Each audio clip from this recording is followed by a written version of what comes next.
बिस्मिल्लाहिर्रहमानिर्रहीम। अस्सलाम वालेकुम अज़ीज़ तलबा व तालिबात।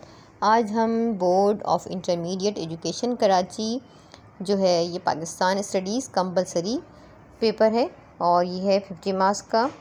तो इसको हम देखेंगे और जो अहम सवालात हैं, टारगेट पेपर कह लें, इसको गैस पेपर कह लें, उसके बारे में हम समझेंगे कि जो इम्पोर्टेंट क्वेश्चन आएंगे एग्ज़ाम में। और इंशाल्लाह वो आप ज़रूर उनकी तैयारी कीजिएगा ताकि आप अपने पेपर को अच्छी तरह से सॉल्व कर सकें। तो यहाँ पे मल्टीपल चॉइस है क्वेश्चन 20% और 10 मार्क्स का है ये। और इसमें जो पीएसटी का पेपर है आपका, इसमें एमसीक्यूज़ जो है वो सिर्फ 10 आएंगे। इसमें से 8 शॉर्ट क्वेश्चन आंसर होंगे जिसमें से आपको 5 क्वेश्चन करने होंगे और ये 4 मार्क्स का होगा। टोटल नंबर हो जाएंगे इसके 20 और डिटेल क्वेश्चन आपके आएंगे 4 जिसमें से आपने करने होंगे 2 और एक सवाल 10 मार्क्स का होगा। यानी सेक्शन सी में आपने 2 क्वेश्चन करने हैं और ये 20 मार्क्स का होगा। अब यहाँ पे पाकिस्तान के मुतालबे की वजूहात कह लें या पाकिस्तान बनने की 4 वजूहात लिखिए। फिर करारदाद पाकिस्तान के बारे में सवाल आएगा और उसके बाद है 2 कौमी नज़रिया। कायज़म के 14 निकात हैं तो इसमें से कोई 4 आ सकते हैं।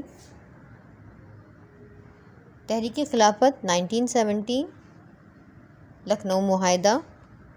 शॉर्ट क्वेश्चन में आप 4 से 5 हेडिंग्स लगाएं और लॉन्ग क्वेश्चन में 10 से 12 हेडिंग लगाएं। शॉर्ट क्वेश्चन आप याद कर लेंगे, लेकिन ऐसा हो सकता है कि ये लॉन्ग में भी आ सकते हैं और कभी ऐसा भी होता है कि लॉन्ग क्वेश्चन जो है वो चेंज होकर शॉर्ट में आ जाते हैं। तो अगर आपने लॉन्ग याद कर लिए हैं तो वो आपके शॉर्ट में भी काम आ सकते हैं।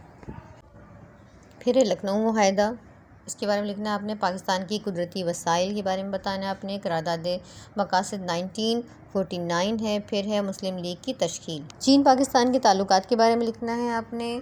और मंदरज दैल मुखफ़फ़ होता है मुकम्मल नाम आपने। सार्क, OIC, नम, UNO, मुस्लिम और हिंदू सोसाइटी का मवाजना, पाकिस्तान का सकाफ़ती विरसा,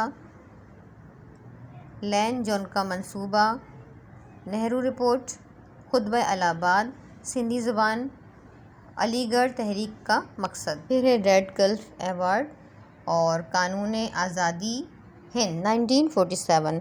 तो इंशाल्लाह अगर आप ये शॉर्ट क्वेश्चन याद कर लेंगे तो इसमें ज़रूर आपके पेपर में ये शॉर्ट क्वेश्चन लगेंगे। और ये लॉन्ग क्वेश्चन है जो कि आपके पेपर्स में आएंगे। तो अगर आपने इन सब में से तैयारी कर ली तो 4 लॉन्ग क्वेश्चन होंगे जिनमें से 2 आपने करने हैं। उम्मीद करती हूँ कि आपको ये वीडियो पसंद आई होगी और आपके एग्ज़ाम में ये हेल्पफुल साबित होगी। तो आप ये तमाम क्वेश्चन अच्छी तरह से याद कर लेंगे तो इंशाअल्लाह अज़ीज़ इन सब में से वो क्वेश्चन ज़रूर आएंगे जो कि आपके एग्ज़ाम में इम्पॉर्टेंट है। वीडियो को लास्ट तक देखने का बेहद शुक्रिया। वीडियो को लाइक और शेयर ज़रूर कीजिएगा अपने दोस्तों के साथ और सब्सक्राइब करना बिल्कुल ना भूलिएगा।